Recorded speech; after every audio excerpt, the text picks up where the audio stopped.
ओम श्री सूर्यबाई नमः. सर्व शेतकरी बंधूंना राम राम, जय श्रीराम, जय गोमाता. आपण माग टाकी बघितली ही गोकृपामृतची. गोकृपामृतम म्हणजे एक गाईच्या कृपेने निर्मित झालेले एक असं अमृत जे आपल्याला शेतकऱ्यांसाठी उपलब्ध केले गोपालभाई सुतारे यांनी. याचे अनेक शेतकऱ्यांनी याचा फायदा घेतला, याचा लाभ घेतला, अनेक त्यांचे अनुभव त्यांनी व्यक्त केले आणि त्याच्यानंतर आपण पण याच्यावरती 3 वर्ष काम केलं. त्याच्यानंतर आपण हे काय करतोय की शेतकऱ्यांना सांगतोय की याचा उपयुक्त कसा आहे आणि किती प्रकारे तो फायदा करतो. तो गोकृपा अमृतमचा फायदा हा प्रत्येक शेतकऱ्यांना माहिती पाहिजे. हे जे कल्चर आहे हे एनपीकेचं काम करतं. आता जरी तुम्ही हात लावलेला तर एकदम थंड आहे. म्हणजे काय झालं, जी वस्तू थंडी राहील त्याच्यामध्ये तुमचे अनेक प्रकारचे मायक्रोब्स हे निरंतर कार्यरत आहे, ते वाढत आहे, तरच ती वस्तू काय राहील तर ती थंड राहील. तर अशा प्रकारचं हा गोकृपा अमृतम आहे. ह्या गोकृपा अमृतम मध्ये जे पंचगव्य आहे, देशी गोवंचं जे पंचगव्य आहे, त्या पंचगव्याच्या माध्यमातून हे निर्मित झालेलं गोकृपा अमृतम आहे. आज गोमूत्राचा शोध लागला, दह्याचा शोध लागला, दुधाचा शोध लागला, त्याच्यामध्ये कुठले कुठले घटक आहे त्याची अधिक माहिती आता सगळीकडे उपलब्ध आहे. आणि आपल्या अनेक व्हिडिओमधून पण आपण सांगितण्याचा प्रयत्न केला की शेणाचा फायदा काय काय, त्याच्यामध्ये उपलब्ध असलेले कुठले कुठले जीवाणू आहे, कुठले मायक्रोज आहे, किती प्रकारचे आहे, किती कोटीपर्यंत आहे. तर हे सगळं आज शाश्वत विषय झालेला आहे. त्यामुळं ही परंपरागत अनेक वैदिक काळापासून ही गाय आपल्या प्रत्येकाच्या शेतकऱ्याच्या दारामध्ये कायम होती, आज पण आहे. आणि आज पण तिचं स्थान जर कुठलं असेल तर ती गोशाळा नसून तर ते शेतकऱ्यांचं घरच तिचं मुख्य निवास आहे. तर आपण गोकृपा अमृतमध्ये नेमके आहे काय आणि याचे फायदे काय, तर हे थोडक्यात ही एनपीकेचं काम करतं. कुठलीही जैविक निविष्ठ असेल त्याला कुजवण्याचं सुद्धा काम हेच करतं. आणि विभिन्न प्रकारचे अन्नद्रव्य जे आहे ते याच्यामध्ये उपलब्ध आहे. तर याच्यामधून जर सांगायचं ठरलं तर जे कंपाऊंड किंवा कंटेंट्स आपल्याला ॲलोपॅथीमध्ये मिळतात तेच आपण याच्यामधून तुम्हाला मिळतील. 5,100 पेक्षा अधिक कंपाऊंड गोमूत्रामध्ये आजपर्यंत देशी गाईच्या गोमूत्रामध्ये आढळलेले. त्याचप्रमाणे जसं आपण म्हणतो की ॲलोपॅथीमध्ये जेवढे पोषक तत्व आहे जे स्वास्थ्यासाठी आवश्यक आहे ॲलोपॅथीमधले, तर त्याचप्रमाणे ते त्या स्वरूपात उदाहरण स्वरूपात जर ठरलं तर तांबा, कॉपर हे याच्यामध्ये आपल्याला आहे. कशामध्ये तर गाईच्या गोमूत्रामध्ये आहे. त्याचप्रमाणे मॅग्नीज, गंधक, सल्फर, स्टेरॉइड हे सगळं औषधी गुणधर्म असणारे हे सगळे आपल्याला याच्यामधून हे थोडक्यात सांगितलं की याच्यामध्ये हे आहे. त्याचप्रमाणे विभिन्न प्रकारच्या गायीमध्ये विभिन्न प्रकारचे असे गुणधर्म उपलब्ध आहे की जे या समाजासाठी, राष्ट्रासाठी, प्रत्येक जीवसृष्टीसाठी ते मुख्य आहे आणि गरजेचे आहे. त्याचप्रमाणे 1 ग्राम गोमयमध्ये म्हणजे 1 ग्राम शेणामध्ये किती, तर 1 ग्राम शेणामध्ये 100 करोड ते 4,000 करोड पर्यंत मित्र जीवाणू त्याच्यामध्ये उपलब्ध आहे. 100 करोड ते 4,000 करोड कशाला म्हणतात, 100 करोड ते 4,000 करोड पर्यंतचे जीवाणू या गोमयच्या म्हणजे गाईच्या शेणामध्ये 1 ग्राम शेणामध्ये उपलब्ध आहे. तसेच काही गोमयमध्ये काही पॅथोजेनिक जीवाणू बी आहे.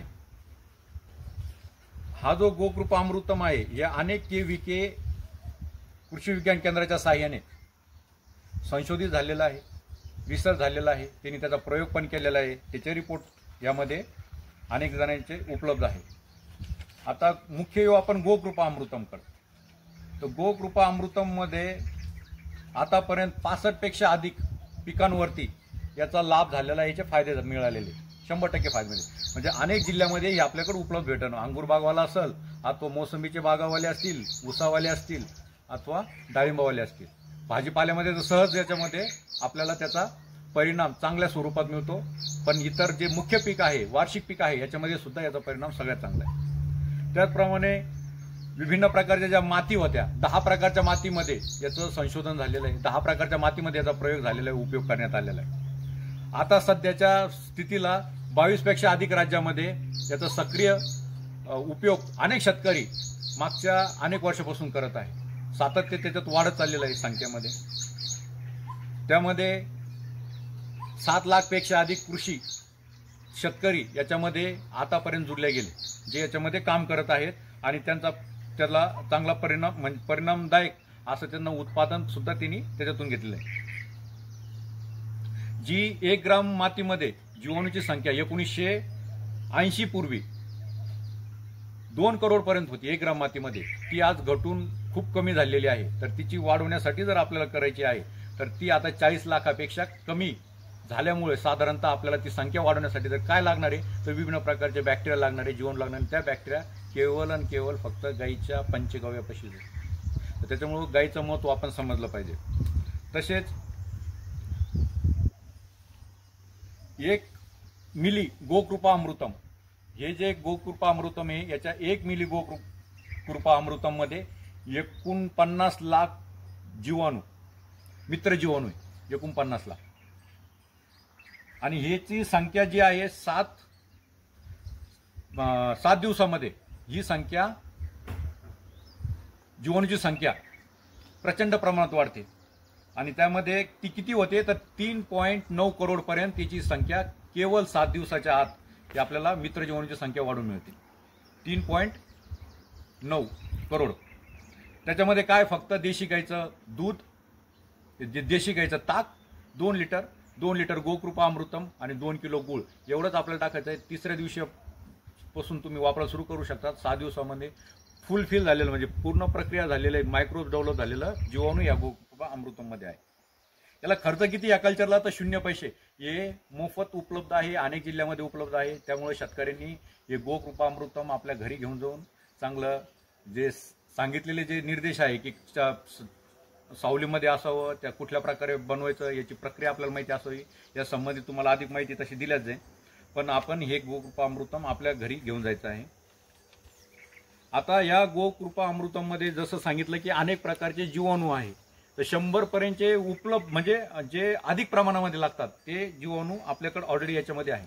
तर ते कुठले कुठले आहे, गोकृपा अमृतम मध्ये कुठले कुठले, नायट्रोजन चक्र साठी सहाय्यक जे आहे ते जीवाणू याच्यामध्ये आहे. कुठलं, Azotobacter, Rhizobium, Azospirillum, Azotobacter, Frankia, Clostridium, Burkholderia, Paenibacillus, Gluconacetobacter, नोव्ही Herbaspirillum, Candidatus, Nitrosoarchaeum, Azotobacterium, Micrococcus, Microvirga, रोडोकॉकस,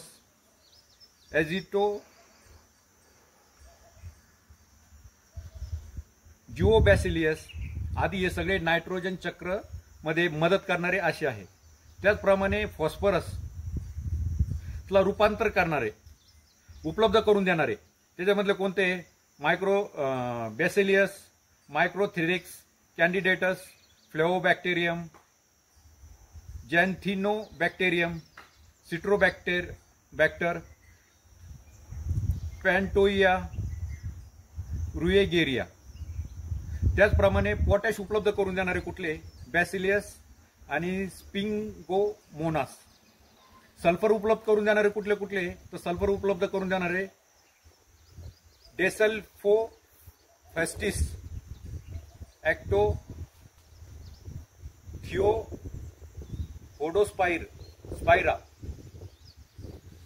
थिओअल्काली Vibrio, एनोरोमिक्सोबॅक्टर, कोमोनास, मेलॅनोमोनास आदी. मिनरल खनिज क्षारावरती काम करणारे कुठलं, तो बोसो गिकोला. त्याचप्रमाणे कीटनाशक व जड धातूंना विघटन करणारे